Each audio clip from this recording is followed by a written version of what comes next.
मैं हूं जुल्करनैन शेख। जनूबी अफ्रीका के खिलाफ पहला T20 मैच पाकिस्तान हार चुका है और ये मैच शुरू से लेकर कई मोड़ पर पाकिस्तानी टीम के हाथ में था।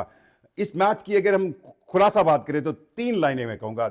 मिलर द किलर, उसकी जो बैटिंग रही, जो उसने 82 रन स्कोर किए, 8 छक्के लगाए और वो जिस तरह उसने पाकिस्तानी बॉलर्स की दुर्गत बनाई, वो भी एक जो है वो याद रखी जाएगी।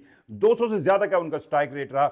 मिलर द किलर पहली लाइन है, लिंडा का डंडा दूसरी लाइन है और तीसरी लाइन शायद मेरे पाकिस्तानी दोस्तों को पसंद आए, वो थी या है इस मैच में रिजवान क्यों ठंडा, क्यों ठंडा, क्यों ठंडा। ये सबसे अहम 3 लाइनें हैं। आप देखें कि ये मैच जब शुरू हुआ है तो तीसरे बॉल पे, मैच की तीसरी बॉल के ऊपर पहली कामयाबी मिली शाहीन शाह को और उनकी ओपनिंग जो है वो बिल्कुल डामाडोल होगी। और दूसरा एक कॉम्बिनेशन बनाया गया इब्रार का और फास्ट बॉलर शाहीन शाह का। अब इब्रार को जो हम सेलेक्ट कर रहे थे 11 पाकिस्तान के लिए, उसमें जहादाद खान को देख रहे थे और जहादाद की जगह इब्रार को शामिल किया गया और ये ऐसे लग रहा था कि शायद आकिब जावेद या रिजवान ने इस चीज़ को स्टडी किया कि वो इस विकेट पर स्पिनर से ज़्यादा अच्छा काम ले सकेंगे, जो कि अफ्रीकन स्पिनर्स के लिए। अच्छा, जनूबी अफ्रीका की ये कंपैरेटिवली यंग टीम खेल रही थी, जी बिल्कुल यंग टीम खेल रही थी। बहरहाल ये वही टीम है जिसको अभी इंडिया रिसेंटली 3-1 से T20 में हरा के गया और जो 3 मैचेस उन्होंने जीते वो मार्जिन, यानी कि पहला T20 इंडिया ने कोई 280 रन बनाया, 145-48 पर आउट कर दिया अफ्रीका को। दूसरा T20 मैच में 128 रन, 124 का टारगेट था, 128 रन बना लिए अफ्रीका ने। सो ये एक लो टोटल का मैच था। लेकिन तीसरा हो और चौथा मैच, चौथा भी 280 से ज़्यादा रन इंडिया ने किया और 140, 45, 48 पर आउट करके अफ्रीका को घर भेज दिया। सो अफ्रीका की ये वो टीम है जो इंडिया से बड़ी बुरी तरह T20 में हारी और उसमें भी कंपैरेटिवली यंग प्लेयर्स को है वो लाया गया।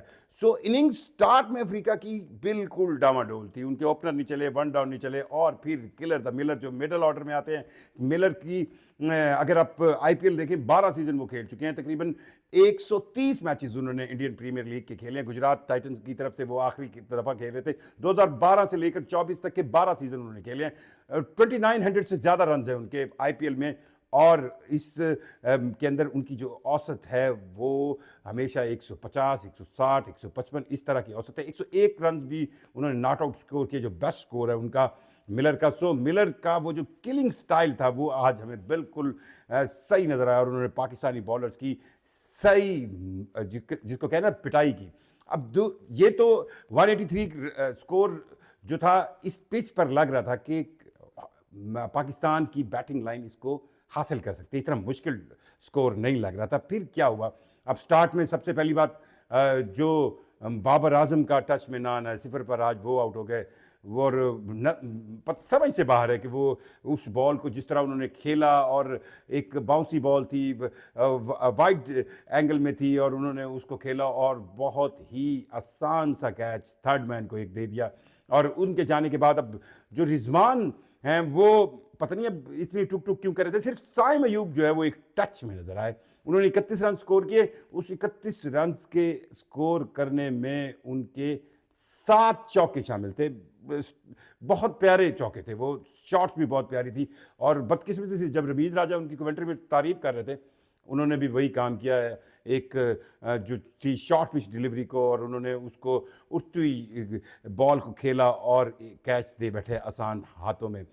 तैयब ताहिर भी बिल्कुल कुछ उनमें हमें वो नज़र नहीं आया। उस्मान भी कोई ज़्यादा करंट, और इरफान नियाजी मेरा ख्याल है ये T20 सीरीज़ भी उनके लिए आखिरी होगी। एक तसलसल के साथ उनको चांस मिल रहा है। फील्डिंग में वो काफ़ी अच्छा कर रहे हैं, वो कैचेस भी अच्छे पकड़ रहे हैं, लेकिन बैटिंग के अंदर जिस चीज़ की उनसे मिडिल ऑर्डर में तवक्को की जा रही है, इरफान उसमें बिल्कुल नज़र नहीं आए। अब हम बात करेंगे कप्तान मोहम्मद रिजवान की। 62 बॉल्स पर 74 किए। ये भी एक वक्त था कि वो 49 बॉल्स पर 42, 43 बनाए हुए थे और कमेंटेटर समेत तमाम क्रिकेटिंग एक्सपर्ट इस बात पर हैरान थे कि आखिर इनको क्या इंतजार है। लग ऐसे रहा था जैसे उनके पास भी कोई नीचे डेविड मिलर जैसा प्लेयर है जो आकर उनका स्कोर पूरा कर देगा, और एवरेज बढ़ती रही। और फिर उसके बाद आपने देखा कि किस तरह प्रेशर आया और फिर रिजवान खुद भी आखिरी ओवर में किस तरह आउट हो गए। इस मैच को कई दफ़ा पाकिस्तान की मैच ये ग्रिप में है। स्टार्ट में मैच पाकिस्तान की ग्रिप में था, फिर मिलर ने जिस तरह बैटिंग की और उसके बाद फिर एक के बाद दीगरे 2-3 खिलाड़ी आउट हुए। इस आउट होने के बाद लिंडा ने बैटिंग के साथ भी 42 रन बनाए। वो 42 रन बहुत इंपॉर्टेंट है।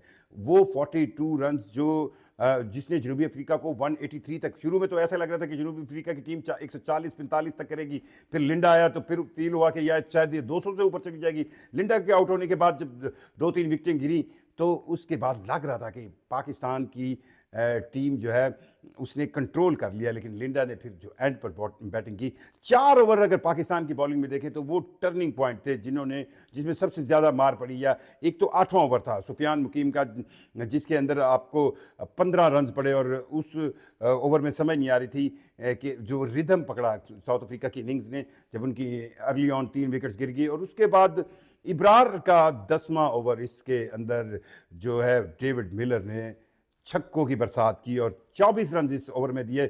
19वां ओवर हारिस रऊफ का, वो भी मुझे नहीं लगता हारिस रऊफ उनके सामने टेल थी और उनको ज़रूरत ही नहीं थी कि वो ऐसी डिलीवरीज दे रहे थे जिसको आप कहें ना, या तो वो बिल्कुल एक फुल टॉस टाइप जिसको यॉर्कर करने की कोशिश कर रहे थे। हालांकि उनके पास बहुत सारी टेक्निक्स हैं कि आखिरी ओवर के अंदर उनको कोई विकेट्स नहीं चाहिए थी, उनको सिर्फ बॉल ज़ाया करवानी थी या बॉल जो होती है ना टेल, उसको किस तरह खिलाना था। इस पर हारिस रऊफ जो है उनका तजर्बा बिल्कुल नज़र नहीं आया और उन्होंने जो अब 19वें ओवर में 15 रन खाए, ये बिल्कुल नहीं बनते थे। 8वें-9वें नंबर के बैटर से आप ये खाएं। और फिर जो आखिरी ओवर आया सुफियान मुकीम का, जिसके अंदर लिंडा ने छक्कों की फिर 3 छक्के ठोके और ये ओवर 4 ओवर थे, 8वां, 10वां, 19वां और 20वां। इन 4 ओवर्स में जो रन्स बने उन रन्स की वजह से अफ्रीका की टीम 183 के टोटल पर गई। अब जब आप बॉलिंग पे बातें हैं अफ्रीका की, स्टार्ट में तो उनको बाबर आजम की एक कामयाबी मिली। साइम का जो टच था वो आज बहुत उम्दा था, साइम टच में नजर आए। बदकिस्मती 31 रन उन्होंने बड़े अच्छे स्कोर किए। अब एक जो दूसरी चीज़ मुझे लगती है, मोहम्मद रिजवान बहुत स्लो खेले। शायद उनको ये क्रिकेट T20 में आज पता नहीं मुझे या फिर उनके ऊपर विकेट्स का प्रेशर आ रहा था। बहरहाल मोहम्मद रिजवान का स्लो बैटिंग से प्रेशर जो है वो बिल्डअप होता गया और दूसरे एंड के ऊपर उन्हें फिर साइम के बाद कोई प्लेयर मिला ही नहीं है। आप तैयब ताहिर की बात कर लें, आप उस्मान की बात कर लें, आप इरफान की बात कर लें, बस ये आते गए चलते गए और दूसरी साइड पर कोई इतनी ज़्यादा टच में नहीं था। शाहीन शाह अफरीदी का जो स्टंप था वो मेरे ख्याल में डाउटफुल है। वो इसलिए डाउटफुल है क्योंकि क्योंकि हमारे यहाँ टेक्नोलॉजी ऐसी आई है। अब बहरहाल शाहीन शाह भी अपने उस टच में नहीं नज़र आए जिस तरह की वो हिटिंग करते हैं। बॉलिंग उन्होंने अच्छी की, उन्होंने 3 विकेटें भी ली और स्कोर भी ज़्यादा नहीं किया। बॉलिंग उनकी अच्छी थी आज, लेकिन उनका बैटिंग टच वो नहीं था और उनसे ज़्यादा उम्मीद भी नहीं की जानी चाहिए। और एंड पर जो लिंडा ने शाहीन शाह से लेकर जो आखिर में जो विकेटें ली, 4 उन्होंने पाकिस्तानी प्लेयर्स को आउट किया। सो लिंडा का डंडा चला और फिर पाकिस्तान की टीम इस मैच में आ नहीं सकी। एक इस मैच के अंदर कम से कम 4 दफ़ा ऐसा हुआ कि ये मैच पाकिस्तान टीम के हाथ में आया। कभी आपको कोई स्पिन बॉलिंग सेंस में हमें मार आज बहुत पड़ी और अब मुझे ये लगता है कि जहादाद को खिलाना ज़्यादा अच्छा फैसला होता है, क्योंकि जहादाद जो है वो एक ऐसा मीडियम फास्ट बॉलर था जो कि साउथ अफ्रीका की पिचों पर हमें बहुत अच्छा रिजल्ट दे सकता था। 3 T20 मैचेस के सीरीज़ में पहला मैच पाकिस्तान की टीम हार गई है। अब दूसरा T20 मैच पाकिस्तान टीम किन चेंजेस के साथ आएगी, क्या विकेट्स आएगी। बहरहाल आज सिलेक्शन की गलती के आपको लगा कि शायद इब्रार और मुकीम 2 स्पिनर्स के साथ आप खेलेंगे तो आपको रिजल्ट अच्छा मिलेगा, लेकिन वो नहीं मिला।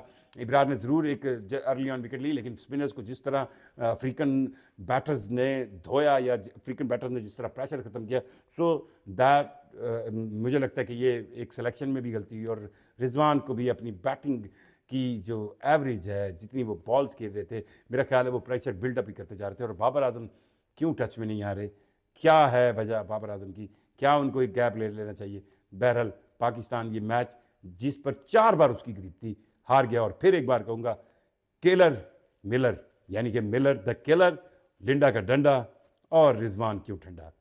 शुक्रिया।